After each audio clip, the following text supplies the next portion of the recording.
Good morning, everyone. I'm Alessandra, and I wish we were with you in Denmark. But we are in mainland China in Suzhou, a city that's really close to Shanghai, and we have been heavily impacted by the travel restrictions and because of the outbreak of the pandemic in Shanghai. So Alessandra and I, for a couple of months now, we have been working on this paper about Chinese populism. And actually, this is a paper that is already under review by a journal. And we are really interested in looking at the relationship between the leader and the people. And within the context of this Chinese, what we call Chinese populist discourse, I mean, we have discovered some sort of boundaries that shift. So we have quite specific research questions here. So the first of all is, to what extent it makes sense to talk about populism in China, because we know that most of the times populism has been linked with liberal democratic politics, or I mean, in the case of like the discursive approach to radical democratic politics. So, but if it is indeed possible for us to find a way to talk about populism in China, which would be the key phases of Chinese populism within the context of contemporary Chinese politics, and what would be its socio-political implications? So these are the three research questions that we are covering in our paper. So the main argument is quite elaborate, because what we're trying to say here is that the Chinese leadership, and we are emphasizing here the persona of the president of China and the Secretary General of the Chinese Communist Party, Xi Jinping. So Xi Jinping has really emphasized the need for harmony in Chinese society. And in order to put forward this urge, let's say, diktat almost for harmony in the Chinese society, he would resume to rhetorical tropes which were quite common in the Mao era, in order to ascertain the unity and the homogeneity of the Chinese people.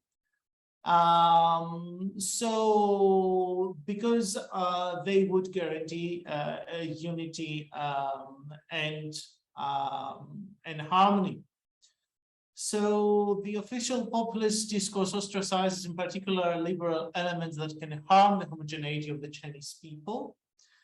And in a way, China's most influential statesmanship, and that would be Xi Jinping in our case, they managed to socially engineer the unity of the country's body politic, which in its turn functions as a source of legitimation of the authoritarian regime. So now when it comes to the notion of the Chinese people, it's socially constructed against not an external other, but in our case, against two internal others. Firstly, China's our own past of poverty, underdevelopment, and subjugation to Western powers is othered as the enemy of the people. And the second enemy of the people would be China's inner diversity due to the existing national minorities in China. So now when it comes to our theory, because the first critical part of our paper also answers to our first research question, to what extent we can talk about populism in China. And we got the three main approaches to the study of populism: the ideational approach that says populism as a thing-centered ideology, the discursive approach that would see populism as a logic based on a binary distinction between us, the people, versus the elites, the dramaturgical approach that would see populism as a political style of communication, and at the same time, we would look at the literature of authoritarian populism, focus on status, liberalism, and centralization of political authority as main features of authoritarian populism. And what we figure out is that none of them can fully explain the Chinese case as we experience it nowadays. So there is need, in order for us to be able to study and to render meaningful Chinese discourse, Chinese populist discourse, it is to combine different elements coming from all different, let's say, approaches to the study of populism, and then applied in the case of China. So, for example, when it comes to the national approach, we somehow borrowed the element of crisis and how crisis is important when it comes to populism. When it comes to the discursive approach, we really, and this is like we heavily draw on the discursive approach, we took this distinction between the people versus the enemy of the people, even though in this case we cannot talk about the enemy of the people being the elites, right? Which is so important, the notion of the elites, I mean, so important when it comes to either the ideational approach or the discursive approach. And finally, we also took the element of populism as a political style, because I mean, but here, what happens when it comes to, for example, we think how Benjamin Moffat talked about populist political leaders and how they create this kind of like popularity of theirs by means of bad manners. Here we do not have this element of bad manners, but we still have lots of rhetoricity and what we call in the paper a form of on-stage populism that is very theatrical on behalf of the Chinese statesman. And finally, from authoritarian populism, of course, we took the element of statism that is, I think, pretty much very straightforward in the case of the Chinese party-state system. So these are when it comes to our methodological choices, we focused on official records and transcripts of speeches delivered by President Xi Jinping and at very important political moments. We're talking about speeches that were delivered by Xi Jinping before the National Congress meetings in September. And one more month, probably, Alessandra, please fill me in when it comes to the other, because they happen like twice per year, if I'm not mistaken. But I mean, like Alessandra, twice per year? Yeah, twice. Okay. So we started initially with 15 speeches and we ended up with 3 speeches. The way that we reduced our data was based on the frequent use of the signifier people within the speech. And it's very interesting that we do not mention, but there were speeches that the word people was mentioned like 40 or 50 times by Xi Jinping. The method of analysis that we're following is a combination of critical discourse analysis and the post-structuralist discourse analysis, something that Simona and I would have done in the past for a couple of papers.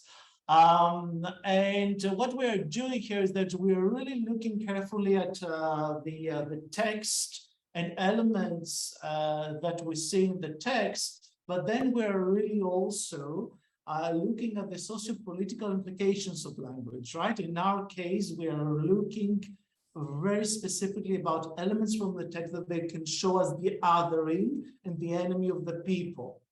So that is from me, and now I'm going to pass the baton to Alessandra that is going to continue. Thank you, Evans. Hello, my name is Alessandra Cappelletti, and I also work in the Department of International Studies here in Xianjiao Liverpool University in Suzhou in China. So the first remark that I would like to do is about actually a limitation of this research. In Chinese, I mean, the concept of populism in Chinese exists, and it is 民族主义. But it's looking at the literature on populism, on this concept in Chinese language. It comes out that everything is related to Western countries, so nothing is related to China. So this means this populism, this concept of populism is actually seen as alien, is seen as something outside of China. So let's say that the limitation of this research is this, that actually there is no conceptual understanding of populism within the Chinese context by Chinese scholars. So it would be very interesting as a next step to discuss with them and look probably at other concepts within Chinese political sciences, which are closer to populism as a concept, and work, combine theoretical frameworks from the Western tradition with Chinese sources as well. This is something that might be a next step that we could do. So to move forward with our current research, so we selected a number of concepts within the speeches that Evans mentioned, and because we wanted to look at how the borders, we realized that everything is in these speeches, there is a kind of dynamism between the leader and the dynamism between the leader and the people. And the dynamism is a shifting boundary. So in comparison with the previous administration, so Hu Jintao and Wen Jiabao until 2013, 2014, there is a reduced boundary between the leader and the concept of people in these speeches.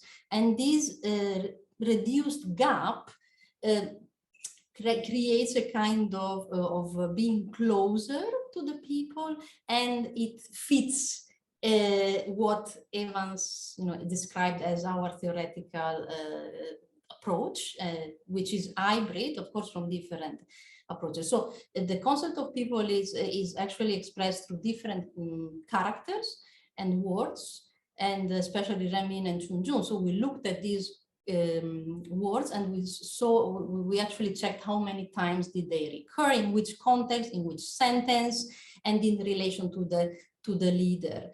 And Tuanjie, so this concept of unity is very important because it highlights that the leader, these are speeches by Xi Jinping, so that the leader is emphasizing very strongly a kind of unity in a very diverse Chinese population. So where is this unity? How can we look at it? I mean, how can we interpret this unity in his speeches, and how this unity fits the purpose to reduce these boundaries that we were looking at? And then Chinese nation, this is an extremely important concept in Chinese political discourse since at least, Zhonghua Minzu is at least since 15 years. And it means Chinese nation. So what is this Chinese nation? It's a very engineered concept. It doesn't really, it's a totally constructed concept because we know that in China there are 56 official ethnic groups, but in fact there are many more. The 56 come from a classification done in the 50s. So how this Zhonghua Minzu actually interacts with the Tuanjie, with the concept of unity, and then with the concept of harmony. So this idea of harmony is extremely characteristic of Chinese political discourse, but not only, also of Chinese philosophy. And this actually comes from the classics, Chinese classics. Actually, we can look at 600-700 before Christ. So this concept of a harmonious society, which is basically connected to a fundamentally agricultural society where everybody had to go, maybe you don't like your neighbor, but you have to get along with him. So these harmonious contexts where, the leader shapes the population into different concepts. So people, Zhonghua Minzu, and the Zhongguo Minzu, sorry, there is also Chinese people, Chinese nation, Chinese people. So this reduction of boundaries within a harmonious framework. And then very interestingly, actually, there is a direct hint to a construction. So this concept of Zhulao comes out of the speech, it emerges from the speeches. Yeah, if you can, please, if you could, yeah. So these are the speeches that we analyzed. And of course, these are official speeches, but they give, so in China, what is official? pretty much in other countries, but in China probably much more. What is official doesn't really reflect what is going on in a very secretive and let's say non-transparent political elitarian environment. So we selected these speeches because they are very representative in the political career of President Xi Jinping up to now. And so they represent, each of them, a certain aspect of this boundary reduction between the leader and the people. Evans, I'm going quickly because I see the time over. Evans, okay. I think, no worries. Yeah. So just to conclude, what I was mentioning, these Western-centric approaches to populism, it's not really Western-centric. It's really that this concept is never applied by Chinese scholars to China. So to come here and say, okay, let's apply this framework, then it's a little bit stretched, and more synergies are needed between Chinese scholars and Western scholars to analyze this relation, state-society relation, and especially leader-society relation, and then see whether there are overlappings or similar points with the Western concepts. And as I mentioned, what we found is that boundaries and distances between leader and people are reduced, and there is actually a comparative work behind that we didn't really put in the paper for space limitation and so on, but there is a clear shift between the previous administration until 2013 and the current administration. So these boundaries are totally shrinked, and this is also to encourage a very nationalistic sentiment within, Xi Jinping audiences. And then this construction of concepts is very clear, as I mentioned, because Zhonghua Minzu, for example, Chinese nation, in fact, doesn't mean much. It doesn't really mean anything because there are many nations, and then it depends what does it mean nation. For example, the Chinese Central University for Nationalities in Beijing the name of this university has been changed into Minzu University of China, because this Minzu, it has been, assessed that Minzu cannot be translated as nation, because it's not really a nation what we want to, from the Chinese leaders' perspective. So this concept of nation is also has to be deconstructed and fleshed out according to the different, political traditions. And and then actually there are, of course, but as I mentioned, the Chinese political environment is very secretive, is very non-transparent, but there are some hints to conflicts, ideological conflicts within the party, within different factions on the party, and we can see them from the speeches. Of course, are extremely indirect, and they are not easy to detect if there is not a strong knowledge of Chinese politics. But this is something also very interesting. So there is a kind of, and this is probably for further research as well. So there is probably a stance from Xi Jinping, like, I am the leader, I am the one who reduces the boundaries, but don't let the others, the more liberal ones, to reduce the boundaries, because I am in charge and I am the one who guarantees harmony, unity in this very diverse, socio-political context, and potentially conflictual and problematic. So it is a kind of entitled to, because he guarantees peace, he guarantees harmony. So this is, and it's him, it's his person, it's not really the party, because he is actually often used the pronoun wo, which is I, which is something that in Chinese official discourses is very rarely, if never, used by the party secretary, the party general secretary. So thank you very much.